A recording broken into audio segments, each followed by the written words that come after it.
What would happen if a 10-year-old prince, given the choice between 5 noble ladies to be his new mother, shocked an entire kingdom by choosing a simple servant girl instead? This decision would challenge centuries of tradition and change the course of royal history forever. Today I'm going to tell you an incredible story about love, courage, and how sometimes the heart knows better than politics what's truly right. But first, tell me in the comments, what city are you watching from? I love knowing where my viewers are from around the world. And if you haven't subscribed yet, hit that subscribe button right now. Because stories like this one that will touch your heart and make you believe in the power of choosing love over convention, you'll only find here.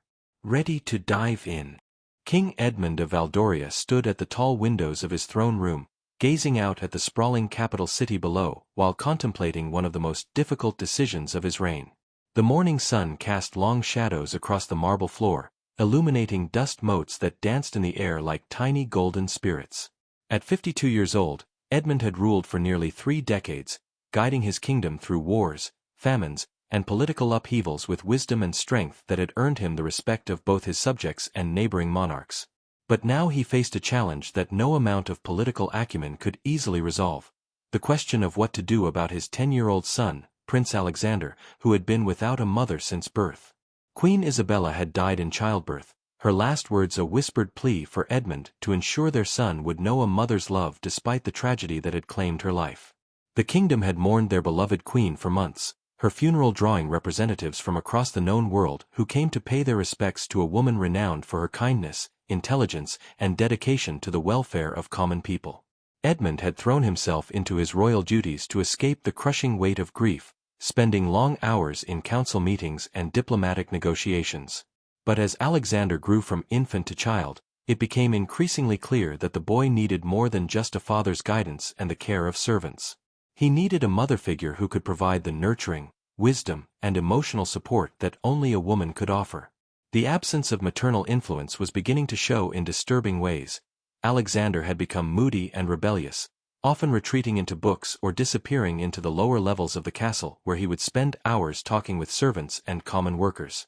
The royal council had been pressuring Edmund for years to remarry, not just for Alexander's sake but for the stability of the realm itself. A king without a queen and with only one heir was seen as vulnerable, both domestically and internationally. Neighboring kingdoms watched Valdoria with calculating eyes, wondering if political marriages or succession disputes might provide opportunities for expansion or influence. Several foreign ambassadors had already begun making subtle inquiries about potential marriage alliances.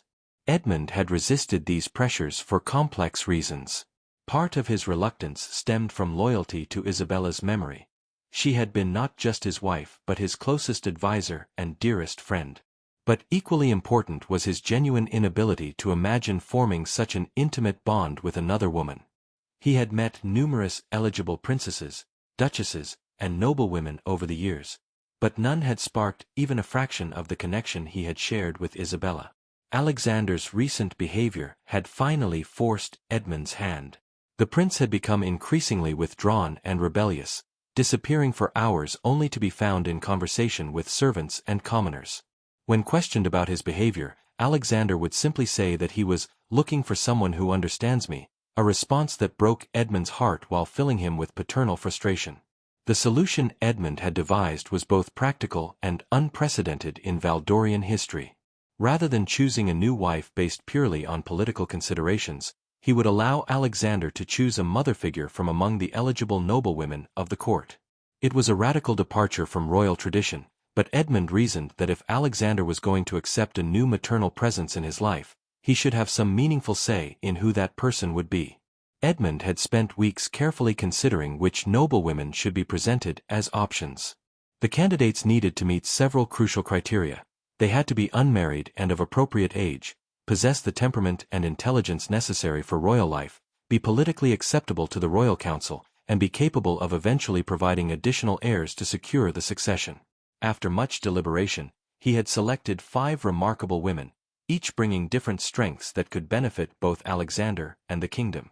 As Edmund made his final preparations for the selection process, reviewing detailed reports on each candidate, he remained completely unaware that his son had already formed a strong emotional attachment to someone who wasn't among the noble candidates.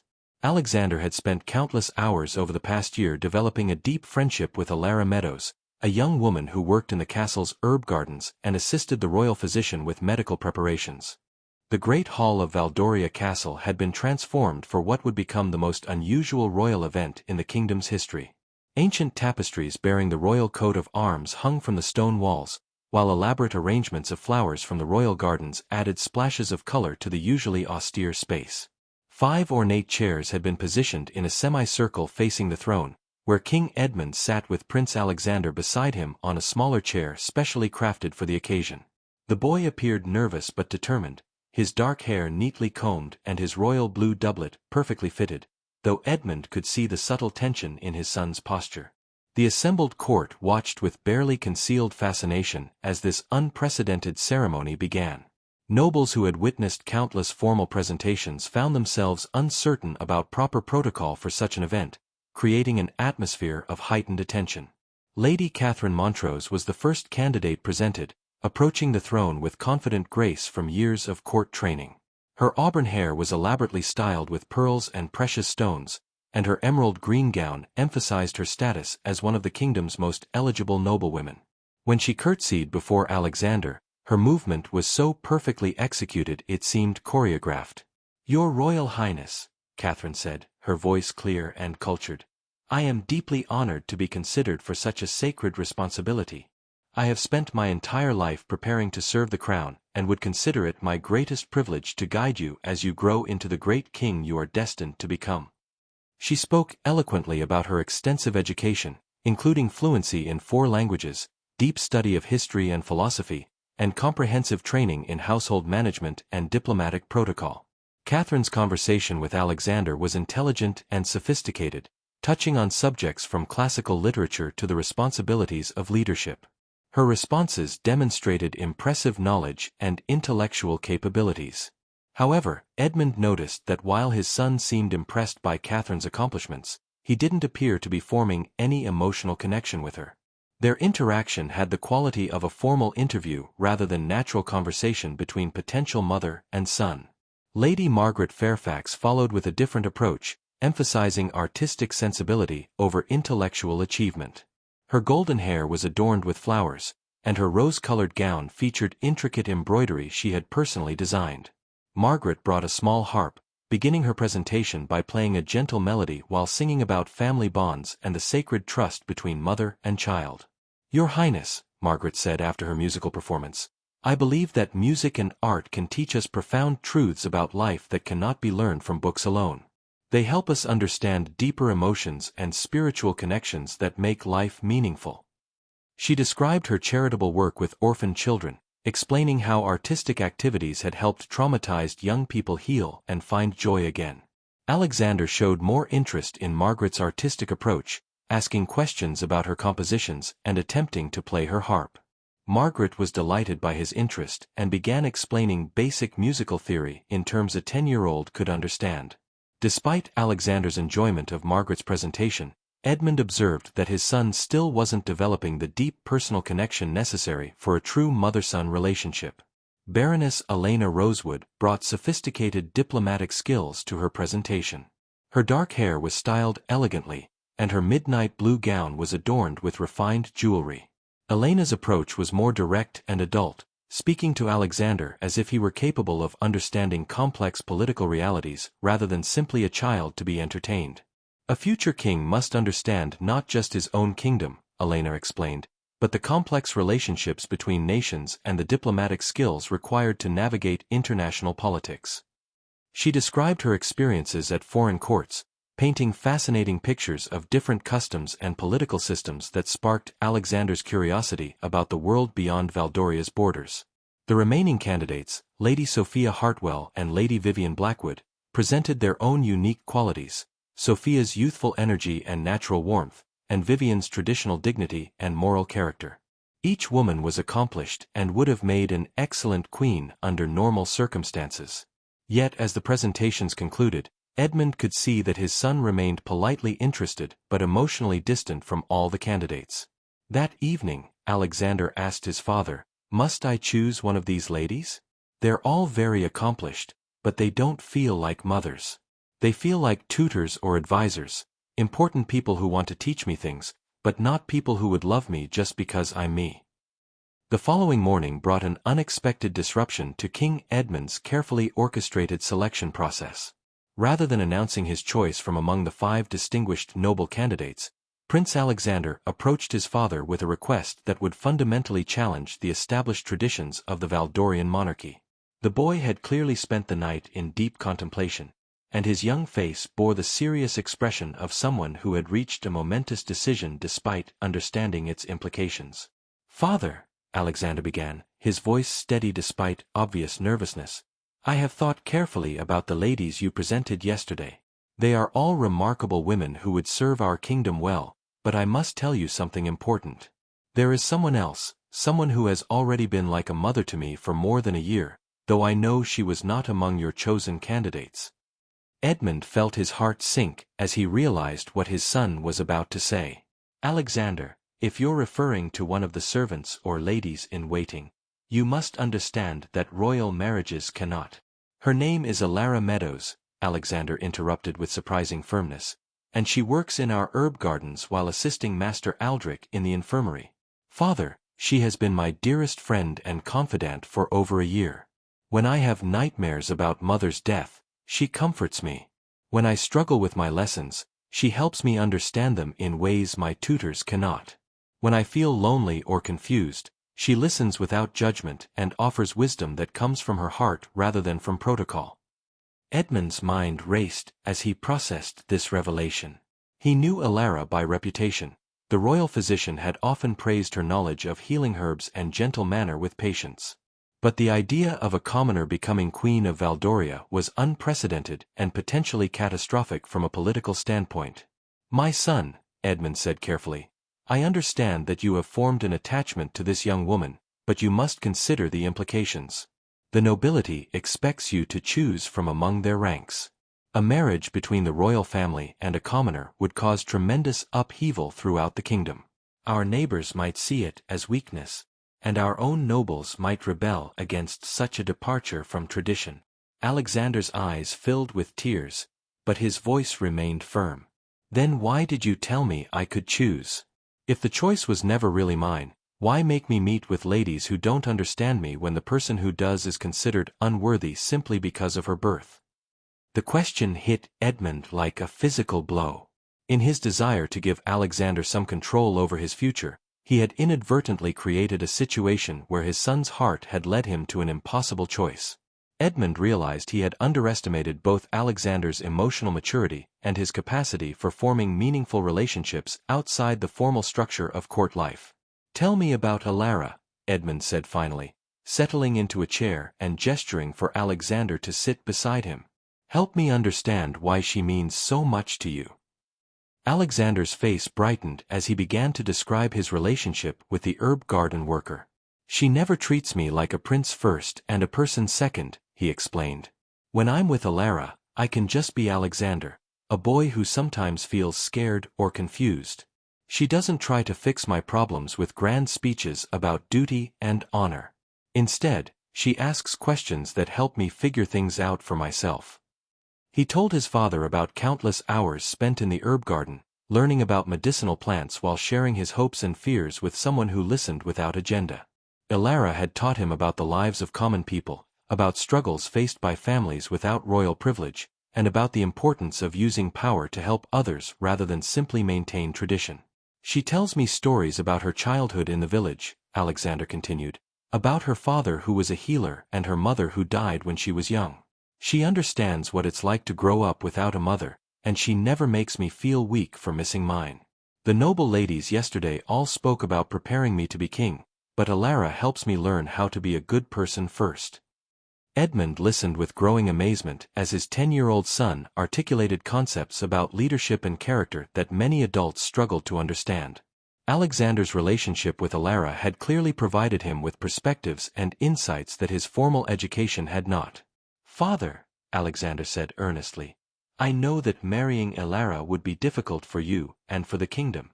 But isn't it more important that I choose someone who would truly love me and guide me with wisdom rather than someone who would simply fulfill political expectations? Mother always said that the strength of a kingdom comes from the character of its leaders, not from the nobility of their bloodlines. The reference to Isabella struck Edmund deeply. His beloved wife had indeed believed that genuine virtue mattered more than inherited status. Edmund found himself torn between love for his son, responsibility to the kingdom, and the political realities that governed royal life. That very afternoon, King Edmund arranged to meet Alara Meadows in the castle's herb gardens, choosing this informal setting to observe her in her natural environment rather than summoning her to the intimidating formality of the throne room. The gardens were extensive and beautifully maintained, featuring hundreds of different medicinal and culinary plants arranged in careful patterns that were both aesthetically pleasing and practically organized according to their various uses. Ancient stone pathways wound between raised beds filled with everything from common kitchen herbs to exotic healing plants imported from distant lands. Edmund arrived accompanied only by his personal bodyguard, having deliberately avoided the usual royal entourage that typically surrounded him during official meetings. He wanted this encounter to be as natural and unforced as possible, understanding that Alara would likely be intimidated enough by meeting the king without adding the additional pressure of formal ceremony and elaborate protocol. As he approached the section of the gardens where she worked, he could see a young woman kneeling beside a bed of healing herbs, her hands gently tending to plants with obvious skill and care. Alara Meadows was indeed beautiful, though in a completely different way from the elegant noblewomen who had been presented as potential mothers for Alexander. Where they possessed the polished, artificial beauty that came from expensive clothing, professional hairdressing, and carefully applied cosmetics, Alara's attractiveness was natural and unadorned. Her chestnut brown hair was pulled back in a simple braid, and her plain brown woolen dress was practical rather than fashionable, designed for work rather than display. Her hands showed the calluses and small scars that came from daily labor, and her skin had the healthy glow of someone who spent significant time outdoors. When she noticed the king approaching, Alara immediately rose and dropped into a deep curtsy, though Edmund could see that she was trembling with nervousness. Her eyes remained fixed on the ground as protocol demanded, but when Edmund gently requested that she look at him, he was struck by the intelligence and warmth he saw in her brown eyes. There was something immediately appealing about her presence, a combination of natural grace, obvious intelligence, and what could only be described as inner peace that seemed remarkable for someone of her age and station. Master Aldrich speaks very highly of your work with medicinal herbs, Edmund began, attempting to put her at ease with conversation about familiar subjects. He tells me that you have an unusual gift for understanding how different plants can be combined for maximum healing effect. Your Majesty is very kind, Alara replied, her voice soft but clear, speaking with the careful diction of someone who had worked to improve her originally rustic accent. My father was a village healer, and he began teaching me about herbs and their properties when I was very young. I've continued studying and learning since coming to serve in your castle, and Master Aldrich has been generous in sharing his knowledge with me. As their conversation continued, Edmund found himself increasingly impressed by Alara's intelligence and the depth of her knowledge.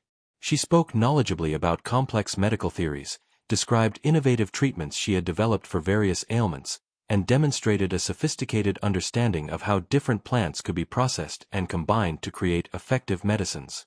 More importantly, she spoke with genuine passion about her work, clearly driven by a sincere desire to help others rather than by ambition for personal advancement. Prince Alexander has mentioned that you two have become friends, Edmund said, carefully observing her reaction to this delicate subject. Alara's face immediately brightened with obvious affection, though she seemed to realize the dangerous territory the conversation was entering. His Highness is a remarkable young man, Your Majesty, she said carefully. He possesses great intelligence and sensitivity, and he thinks deeply about complex questions that would challenge adults twice his age. I have been honored by his friendship and have tried to offer whatever guidance and support I can, though I am certainly aware of the vast difference in our stations. Tell me about your conversations with him, Edmund requested. What subjects do you discuss? What kind of guidance do you provide? Alara hesitated, clearly uncertain about how much she should reveal, but eventually began to describe the relationship that had developed between her and Alexander.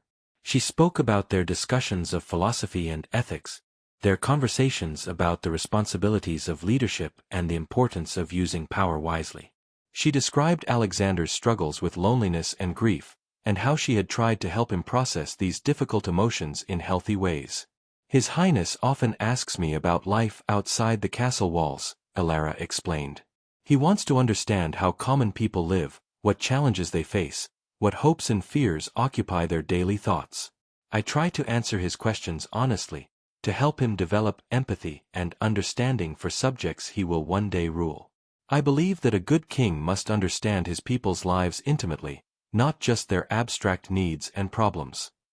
Edmund was struck by the sophistication of Alara's approach to these conversations. Rather than simply entertaining Alexander or indulging his curiosity, she had apparently been conducting what amounted to an advanced education in social awareness and ethical leadership.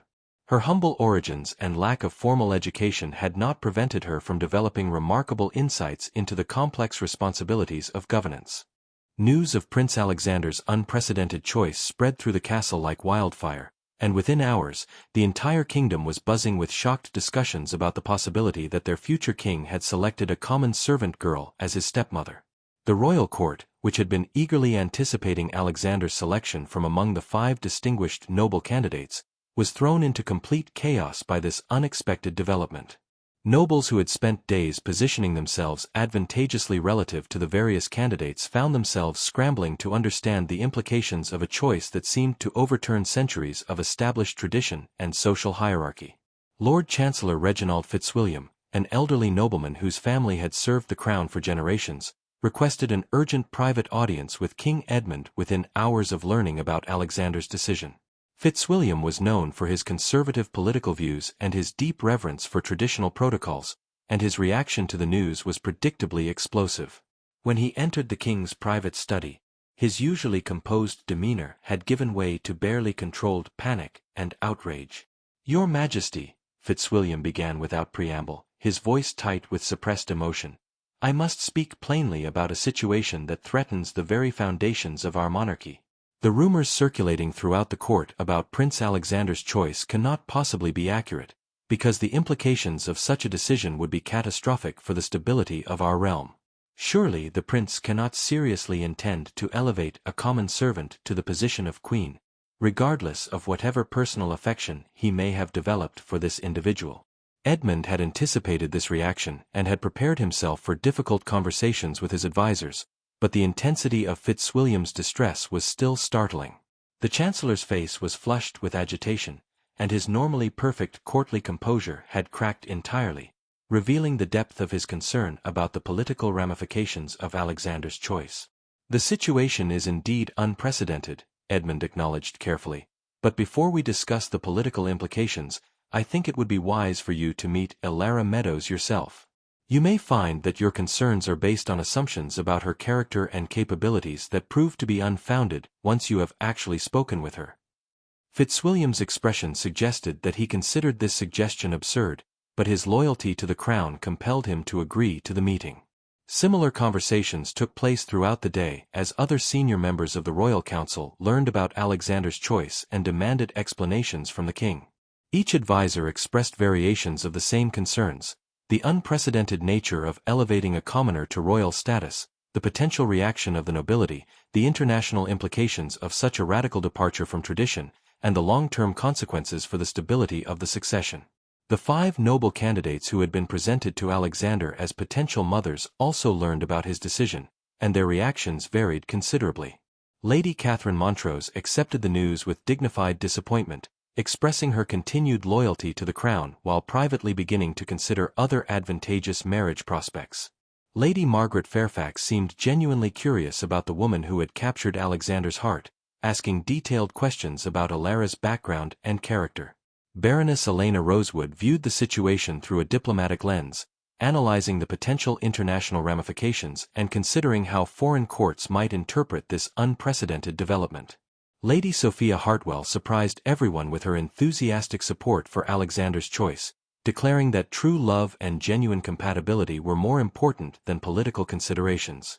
Lady Vivian Blackwood, representing the most traditional elements of the nobility, was horrified by the decision and began quietly organizing opposition among conservative court factions who viewed Alexander's choice as a dangerous precedent that could undermine the entire social order.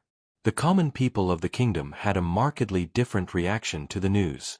In taverns, markets and village squares throughout Valdoria, citizens discussed the possibility that one of their own might become queen with a mixture of amazement, pride, and hope. Many saw Alexander's choice as evidence that the royal family truly cared about common people and understood their lives and struggles. Stories about Alara's kindness, intelligence, and healing skills had already spread throughout the capital, and her reputation among the castle staff and local community was universally positive. However, not all reactions from the common people were positive. Some expressed concern that elevating Alara to royal status might change her fundamental character, while others worried that such an unprecedented arrangement could lead to political instability that would ultimately harm everyone in the kingdom. Religious leaders were divided in their opinions, with some praising the humility and virtue demonstrated by choosing character over bloodline, while others worried about the theological implications of disrupting the divine order that placed nobles above commoners. Foreign ambassadors and observers watched these developments with intense interest, sending detailed reports to their respective monarchs about the unprecedented situation developing in Valdoria. Some saw potential weakness they might exploit, while others admired what they perceived as progressive leadership that could inspire similar reforms in their own kingdoms. The diplomatic implications were complex and far-reaching, as royal marriage had always been a crucial tool of international relations and alliance building. As days passed and the initial shock began to wear off, more nuanced discussions emerged about the practical aspects of implementing Alexander's choice. Legal scholars researched historical precedents, finding very few examples of commoners being elevated to royal status and none that involved such a dramatic leap from servant to queen. Court officials began considering the complex logistical challenges of preparing Alara for royal responsibilities, should Edmund ultimately decide to honor his son's wishes. The mounting pressure from all sides weighed heavily on Edmund as he contemplated a decision that would affect not just his family but the entire future of his kingdom. He found himself caught between his love for his son, his duty to his realm, and the growing realization that Alexander's choice might actually represent a form of wisdom that transcended traditional political calculations. King Edmund decided that before making any final decisions about Alexander's unprecedented request, he needed to observe Alara Meadows in a variety of situations that would test her character, intelligence, and ability to handle the pressures that would come with royal status. Over the course of several weeks, he arranged for her to be placed in increasingly challenging circumstances, always ensuring that she remained unaware she was being evaluated for potential elevation to the position of queen. The first test involved a medical crisis in the castle's lower levels, where several servants had fallen ill with a mysterious ailment that had the royal physician baffled. Edmund arranged for Alara to be called upon to assist with treating the patients, then observed from a discreet distance as she worked. What he saw impressed him greatly. Alara approached each patient with genuine compassion and careful attention to their individual symptoms, developing innovative treatment approaches that combined traditional herbal remedies with techniques she had learned from various sources. More importantly, she treated each patient with equal care and respect, regardless of their position within the castle hierarchy. She spent just as much time and effort caring for the lowest scullery maid as she did for higher-ranking servants, demonstrating a level of compassion and equality that was rare even among the nobility.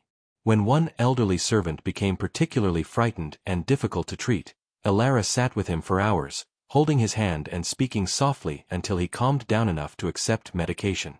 The second test involved a complex diplomatic situation that Edmund deliberately created. He arranged for a minor dispute to arise between the castle's kitchen staff and a group of visiting merchants, then had Alara called upon to help resolve the conflict due to her reputation for fairness and wisdom.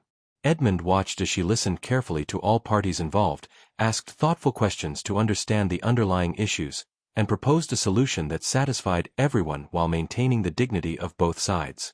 Her approach to conflict resolution revealed sophisticated understanding of human nature and political dynamics that would serve her well in more formal diplomatic contexts.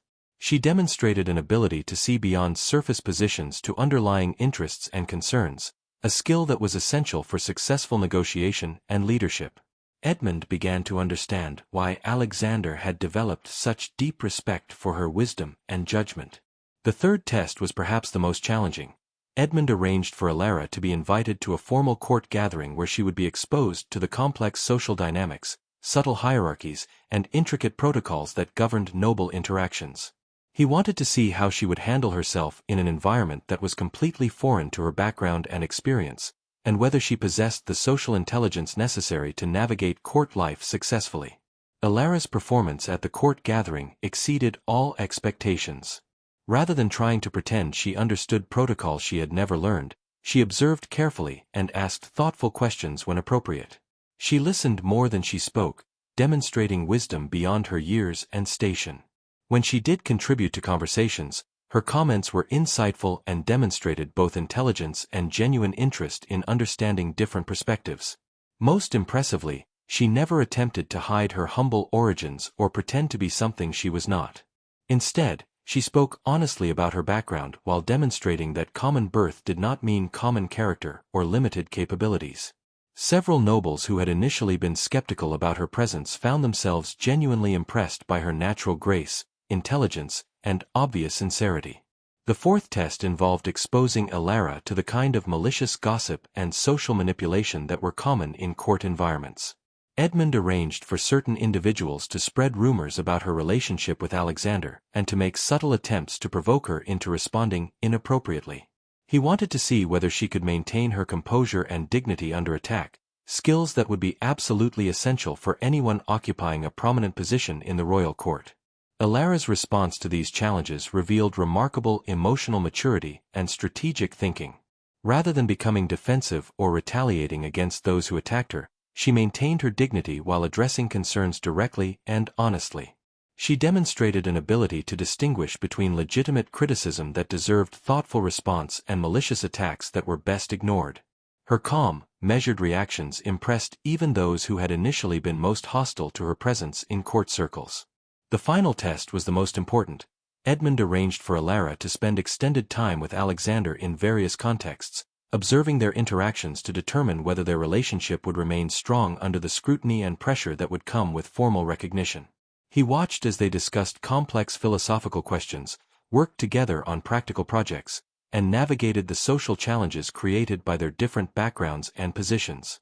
What Edmund observed convinced him that Alexander's attachment to Alara was based on genuine compatibility and mutual respect rather than mere childhood fascination or rebellion against authority. Their conversations revealed deep emotional connection and intellectual partnership that suggested a relationship capable of withstanding the challenges of royal life.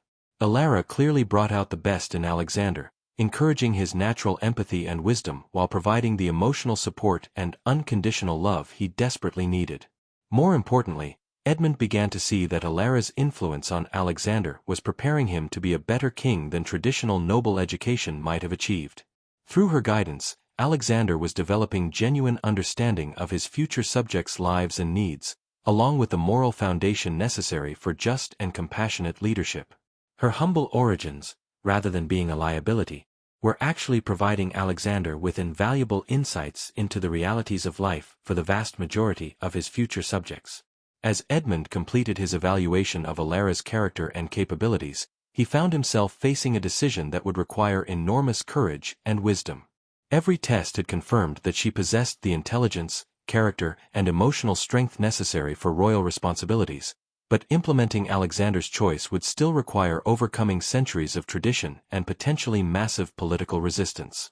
After weeks of careful observation, consultation with trusted advisors, and deep personal reflection, King Edmund finally reached his decision regarding Alexander's unprecedented choice.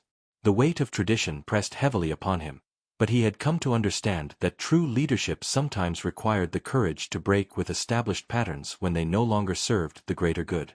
The tests he had arranged for Alara Meadows had convinced him that she possessed not only the personal qualities necessary for royal life, but also the wisdom and strength of character that could benefit both Alexander and the kingdom as a whole.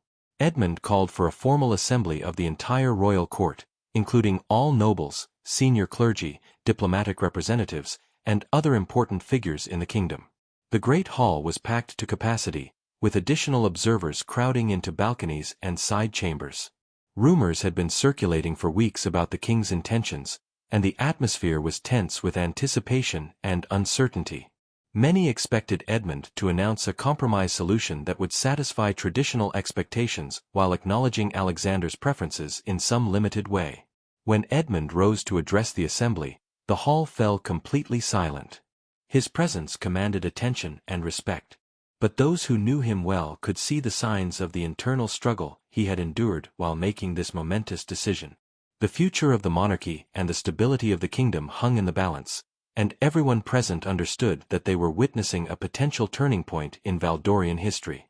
"My lords and ladies, honored guests and faithful subjects," Edmund began, his voice carrying clearly throughout the vast hall. "I stand before you today to address a matter of the utmost importance to our kingdom and its future. As you are all aware, I recently arranged for Prince Alexander to choose a maternal figure from among the distinguished noblewomen of our court, believing that such a choice would provide him with the guidance and love necessary for his proper development as both a person and a future king." The king paused, allowing the tension in the hall to build as everyone waited to hear how he would address Alexander's unexpected choice. "Prince Alexander has indeed made his selection, though not from among the candidates I originally presented. Instead, he has chosen Elara Meadows, a young woman of common birth who serves in our castle's herb gardens and assists our royal physician. I know this choice has created confusion, concern, and controversy throughout our kingdom, and I understand the reasons for these reactions." A murmur of conversation swept through the assembly, quickly suppressed as Edmund continued speaking. "I have spent considerable time observing Miss Meadows, testing her character, and evaluating her suitability for the extraordinary role that Alexander's choice would require her to fill. I have consulted with advisors, studied historical precedents, and prayed for divine guidance in making this decision. What I have discovered has convinced me that my son's choice, while unprecedented, demonstrates wisdom beyond his years." Edmund's words sent shockwaves through the assembled court. Many had expected him to gently reject Alexander's choice while finding some way to honor the boy's feelings, but the king appeared to be moving in a completely different direction. "Elara Meadows possesses intelligence, compassion, wisdom, and strength of character that would serve our kingdom well regardless of the circumstances of her birth," Edmund declared. "More importantly, she has already demonstrated her ability to guide and support Alexander in ways that have contributed significantly to his development as a future leader. Through her influence, he has gained understanding of his subjects' lives and needs that no amount of formal education could provide."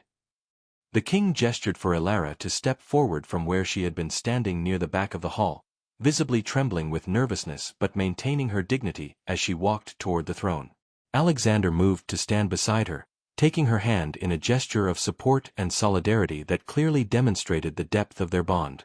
"I have therefore decided," Edmund announced, his voice growing stronger with conviction, "to honor Prince Alexander's choice and to ask Elara Meadows to accept marriage to me, with the understanding that her primary role will be as mother to Alexander and, in time, as Queen of Valdoria. This decision is not made lightly, nor without full awareness of its unprecedented nature and potential challenges. But I believe that true nobility comes from character and virtue rather than from accidents of birth, and that our kingdom will be strengthened by embracing this principle." The reaction in the great hall was immediate and dramatic. Some nobles rose to their feet in protest, while others sat in stunned silence. A few progressive voices could be heard expressing support for the king's decision, but they were largely drowned out by the chaos of shocked conversations and heated discussions. Edmund had expected this reaction and was prepared to address the concerns and objections that would inevitably follow. "I understand that this decision challenges long-established traditions and creates uncertainty about precedents for the future," Edmund said, raising his hand for silence. "But I ask you to consider the alternative. Would it serve our kingdom better to force Alexander to accept a stepmother chosen purely for political reasons, someone with whom he shares no genuine connection or understanding? Would it benefit our realm to ignore the clear evidence of Elara's character and capabilities simply because she was not born into nobility?" Over the following hours, Edmund patiently addressed questions, concerns, and objections from various members of the court. He acknowledged the legitimate worries about political stability while arguing that genuine strength came from moral authority rather than mere adherence to tradition. He pointed out that several of history's greatest leaders had risen from humble origins, and that diversity of background could bring valuable perspectives to royal decision-making. The most important moment came when Alexander himself was given the opportunity to address the assembly. Despite his young age, he spoke with remarkable eloquence and conviction about his choice and its meaning for the kingdom's future. "I know that my decision is unusual and creates difficulties," Alexander said, his young voice carrying surprising authority, "but I ask you to judge Alara not by her birth but by her actions and character. She has shown me that true nobility comes from how we treat others, especially those who cannot help us in return. She has taught me that a good king must understand his people's struggles and joys, not just their abstract needs. If I am to be your king someday, I want to be one who rules with wisdom, compassion, and genuine understanding of those I serve." The debate continued for days, with supporters and opponents of the king's decision presenting their arguments in formal and informal settings throughout the kingdom. Foreign ambassadors sent urgent dispatches to their home courts, describing the unprecedented situation and its potential implications for international relations. Some neighboring kingdoms viewed Edmund's decision as a sign of weakness that might be exploited, while others saw it as progressive leadership that could inspire similar reforms in their own realms. Gradually, however, public opinion began to shift in favor of the king's choice. Stories of Alara's kindness, wisdom, and healing abilities had already spread throughout the capital, and many common people saw Alexander's selection as evidence that the royal family truly understood and valued their subjects. Religious leaders who had initially been skeptical began to speak about the moral courage required to choose character over convention, comparing Edmund's decision to biblical examples of leaders who elevated the humble and worthy. The wedding ceremony, when it finally took place 3 months later, was unlike any royal wedding in Valdorian history. While it maintained the dignity and splendor appropriate to such an occasion, it also incorporated elements that reflected Alara's background and values. Representatives from her home village were given places of honor, and the ceremony included blessings for the common people alongside traditional prayers for the royal family.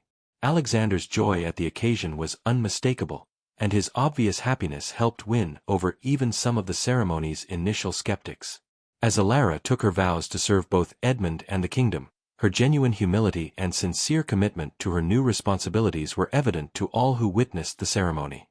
The young woman who had started as a servant in the herb gardens had indeed proven herself worthy of wearing the crown.